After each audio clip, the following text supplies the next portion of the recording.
est de retour avec notre beau petit carnet qu'on a trouvé à la brocante sur le Danemark. On a enlevé des pages, on a collé par 2 pages ensemble, on a mis du gesso pour protéger les pages et sur la première page, j'ai décidé de mettre du gesso noir. Donc il y a du gesso noir, du gesso blanc et du gesso transparent. À partir du gesso blanc, on peut fabriquer son gesso de couleur si on veut avec des couleurs acryliques. Donc j'ai décidé de garder mon image. Donc c'est comme si je voulais, voilà ici, garder le paysage avec les vaches. Donc je peins tout autour avec mon gesso. Et du coup, ben, j'ai déjà un point focal. Maintenant, on va s'occuper de l'arrière-plan. La première chose, je vais d'abord vous montrer tout ce que je vais employer comme matériel. On va employer une petite éponge, 2 couleurs, du bleu, du blanc, acrylique, un pochoir, un petit spray avec de l'eau, pinceau et de la lingette pour bébé. Vous allez voir que j'emploie beaucoup de lingettes pour bébé. Malheureusement, je suis obligée parce que dans mon atelier, je n'ai pas un point d'eau. Donc, j'ai besoin souvent d'avoir quelque chose pour m'essuyer les doigts ou pour faire d'autres choses, comme vous allez le voir aujourd'hui. Mais n'ayez crainte, je ne jette pas toutes ces lingettes pour bébé directement à la poubelle. Ben non, je ne jette rien. Je les fais sécher et je les emploie comme matériel de collage par après. Alors, la première chose qu'on va faire, c'est de protéger le reste de notre carnet en mettant 2 pages de brouillon, une de chaque côté pour quand on dépasse du bord, pour qu'il n'y ait pas de peinture sur le reste du carnet. Ensuite, on va diviser la page en 2 zones. Moi, j'avais pensé faire une zone dans une technique ici et tout le reste dans une autre technique. Donc pour la première partie, on va employer un pochoir, mais pas de la manière traditionnelle. Je fais rarement les choses de la manière traditionnelle. On va faire l'inverse de ce qu'on fait d'habitude. Donc, je prends ma peinture bleue. Je vais mettre directement sur l'éponge. Peut-être, pourquoi pas, un petit peu d'eau. Et je vais tamponner à peu près un petit peu moins que la surface de mon pochoir.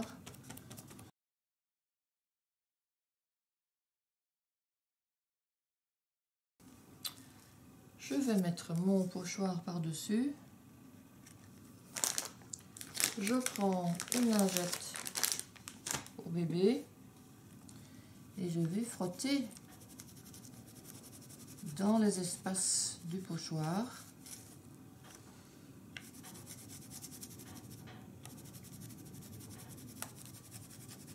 Comme ceci. Donc en général, on met de la peinture dans les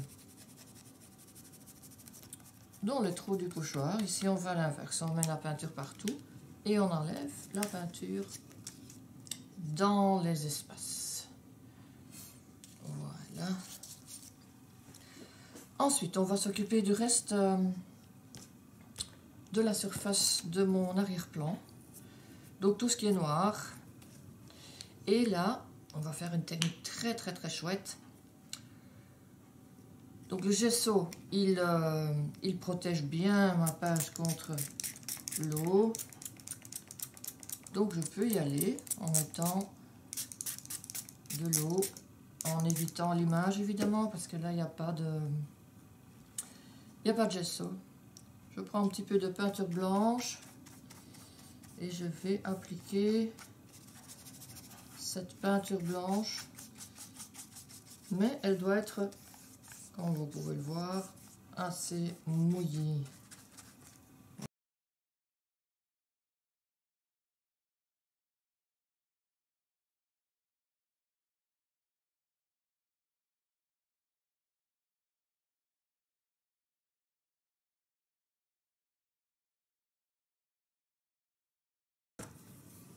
ensuite, je vais prendre une feuille de film fraîcheur que je vais poser par-dessus.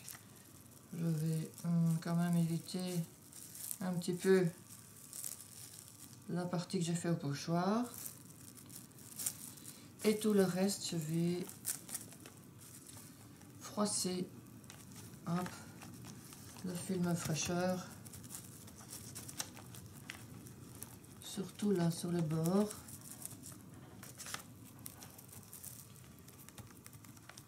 Ah. Et vous voyez déjà les chouettes dessins, textures que ça fait. On crée un peu comme on veut les plis. Et là, évidemment, c'est important de laisser sécher pendant quand même quelques heures. Il faut vraiment que la peinture en dessous de ce film fraîcheur soit tout à fait sec avant de continuer. Mais vous allez voir, le résultat est étonnant. J'ai trouvé ceci qui, il me semble, pourrait venir s'ajouter là. Pas comme tel, on va retravailler cette image. Et j'avais pensé, comme j'avais encore du papier de riz de notre qu'on avait employé pour la jelly plate, je me suis dit que j'allais décalquer cette image avec un marqueur noir. Ce qui est important, c'est qu'il doit être waterproof, puisque après on va venir travailler dessus avec de l'eau. Donc ici je vais simplement décalquer mon image.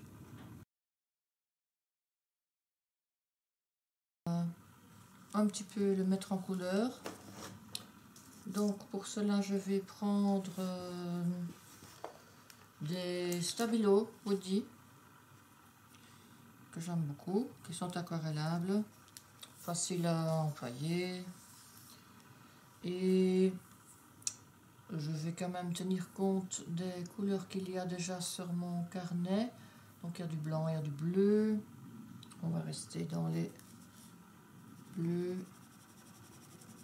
Voilà, on colorie simplement en gris bouillant la partie bleue.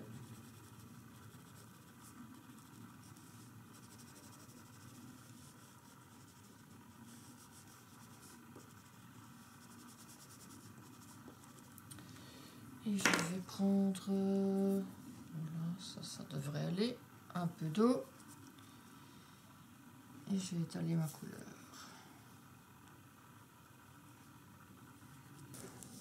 Maintenant, on va voir ce que notre papier fraîcheur a fait comme miracle. Donc, je vais tout doucement l'enlever.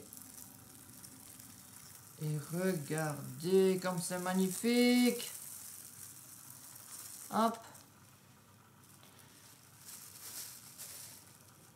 Un petit peu sur le visage de ma sirène.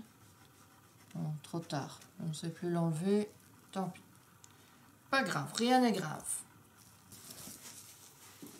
Alors, quand on regarde de plus près cette tache involontaire que je viens de faire sur le visage de la sirène, j'ai quand même envie de m'y attarder parce que cette tache est vraiment placée comme si la sirène portait un masque et quelque chose devant la bouche pour l'empêcher de parler. Évidemment, ça nous fait penser à l'histoire de leur chant. J'ai dû aller voir sur internet parce que je ne me rappelais plus très bien ce que représentait la petite sirène là dans le port de Copenhague. Et en fait, c'est simplement un personnage du conte d'Andersen, mais dans la mythologie grecque d'abord, une sirène, ce n'était pas mi-femme, mi-poisson, c'était mi-femme, mi-oiseau. Et après, au contact des légendes des contrées nordiques, c'est devenu mi-femme, mi-poisson. Et alors, dans ces légendes, la petite sirène apparaît aussi comme une méchante qui, par ses chants, au charme irrésistible, attirait les marins et les entraînait à la mort. Donc je me suis dit, ben, il vaut mieux qu'elle ne chante pas et qu'on lui mette un espèce de masque là devant la bouche pour l'empêcher de parler, n'est-ce pas? Ou de chanter plutôt. Alors, comme quoi, les erreurs involontaires qu'on fait dans un carnet créatif, très souvent, presque toujours, me donnent des idées pour la suite.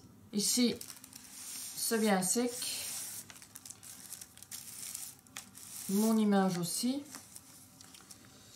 Je vais donc la mettre ici. J'ai pas envie de découper ça. Je préfère que dans ce genre de technique, c'est plus joli. Quand on déchire.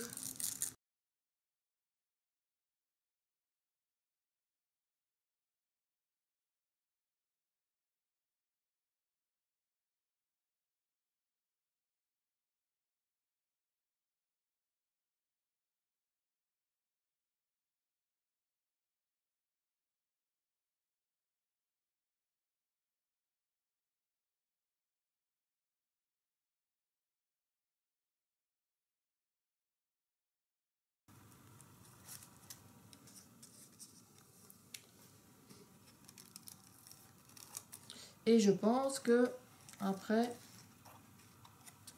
pour le reste de la page, parce que je pense que je vais encore continuer à y travailler, on va faire ça dans la vidéo suivante parce que je vais trop parler avec mon histoire de sirène et mes grecs et les légendes. Donc le reste de la page, une vidéo suivante. Je vous remercie déjà très fort d'avoir écouté et regardé celle-ci. Et n'oubliez pas de liker si vous avez bien aimé cette vidéo. Merci.